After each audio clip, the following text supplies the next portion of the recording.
قرآن تبارك الذي بيده الملك وهو على كل شيء قدير۔ سوچئے، اگر دنیا کی سب سے طاقتور چیز آپ کے گھر میں موجود ہو لیکن آپ نے کبھی اسے کھول کر دیکھا ہی نہ ہو، اگر اللہ کا کلام آپ کی الماری میں رکھا ہو لیکن آپ کے دل تک کبھی پہنچا ہی نہ ہو۔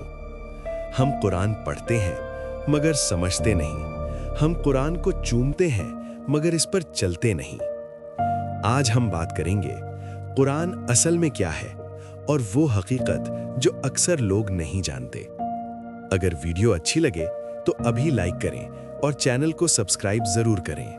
قرآن صرف ایک کتاب نہیں، قرآن صرف ثواب کمانے کا ذریعہ نہیں، قرآن اللہ کا زندہ کلام ہے، انسان کے لیے مکمل رہنمائی ہے اور زندگی گزارنے کا پورا نظام ہے۔ اللہ تعالیٰ فرماتا ہے، یہ وہ کتاب ہے جس میں کوئی شک نہیں، ہدایت ہے پرہیزگاروں کے لیے۔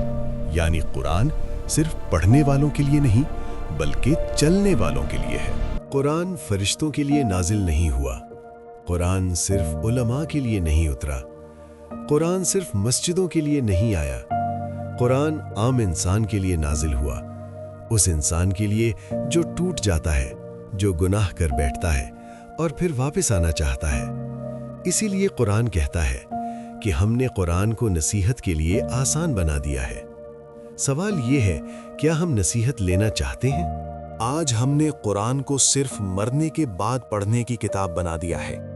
نکاح ہو تو قرآن، جنازہ ہو تو قرآن، لیکن زندگی ہو تو قرآن دور۔ حالانکہ قرآن خود کہتا ہے، یہ کتاب اس لیے نازل کی گئی تاکہ لوگ اس پر غور کریں۔ قرآن صرف تلاوت نہیں مانگتا، قرآن عمل مانگتا ہے۔ قرآن آپ کا نام نہیں لیتا مگر آپ کی حالت بیان کر دیتا ہے۔ جب آپ غم میں ہوتے ہیں، قرآن کہتا ہے، اللہ کسی جان پر اس کی طاقت سے زیادہ بوجھ نہیں ڈالتا۔ جب آپ ٹوٹ جاتے ہیں، قرآن کہتا ہے، اللہ کی رحمت سے نا امید نہ ہو۔ جب آپ خود کو اکیلا محسوس کرتے ہیں، قرآن کہتا ہے، میں تمہارے قریب ہوں۔ قرآن الفاظ سے نہیں، دل سے بات کرتا ہے۔ قرآن اندر سے طاقتور بناتا ہے۔ جو انسان قرآن کو سمجھ کر پڑھتا ہے، اس کی سوچ بدل جاتی ہے، اس کا غصہ قابو میں آ جاتا ہے، اس کا صبر مضبوط ہو جاتا ہے۔ کیوں؟ کیونکہ قرآن صرف معلومات نہیں دیتا، تربیت کرتا ہے۔ قرآن انسان کو اندر سے طاقتور بناتا ہے۔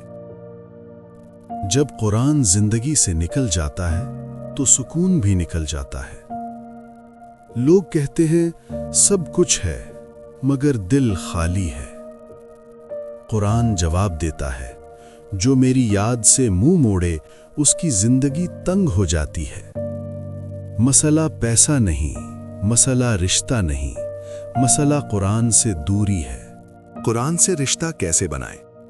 روز صرف ایک صفحہ سمجھنے کے لیے، روز صرف ایک آیت زندگی پر لاگو کرنے کے لیے۔ قرآن کو صرف الماری میں نہیں، دل میں رکھیں۔ قرآن تب بولتا ہے جب ہم سننے کے لیے تیار ہوتے ہیں۔ قرآن کوئی عام کتاب نہیں، یہ اللہ کا پیغام ہے جو ہر دور کے انسان کے لیے ہے۔ اگر آج ہم قرآن کو سمجھ لیں تو کل ہمیں کسی اور سہارے کی ضرورت نہیں پڑے گی۔ کمنٹس میں ضرور لکھیں، قرآن میری رہنمائی ہے۔ ویڈیو پسند آئی ہو تو لائک کریں، سبسکرائب کریں اور دوسروں تک پہنچائیں۔ قرآن کو پڑھیں، سمجھیں اور اپنی زندگی بدل لیں۔